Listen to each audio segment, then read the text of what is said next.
Yaxshimi, yomonmi, pianistami? U meni erim. Agar yana bir marta shunaqa muomala qiladigan bo'lsangiz, qaytib uyingizga qadamimni ham bosmayman.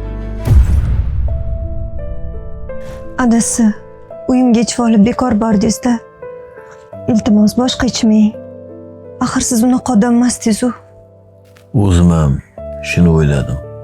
Seni ham uyingdagilarni oldida uyaltirib qo'ydim. Mayli. Boshqa ichmayman. Voy, kim bor? Voy. Aka ketdi. Aka, assalomu alaykum. Alaykum assalom. Yaxshimisizlar? Yaxshi o'tiribsizlarmi? Keling. Men bilan ol. Assalomu alaykum. Assalomu alaykum aka. Yana chop chekilmang. Qo'lingiz kir bo'lib qolmasmikan? Assalomu alaykum. Nega unaqa deysiz?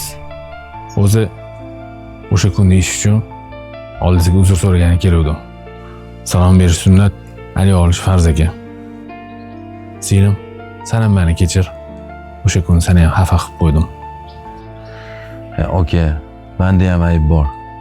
Ishim yurishmay qolib, hamma alamimni ichkiridaman. Oilamni ham qiynab qo'ydim. Sizlar ham meni kechiringlar. To'g'ri aytasiz. Yo'qchilik yigit kishini qaddini bo'kib qo'yadi. O'zi siz oldingizga yana bir taklif bilan keldim. Xo'p aka.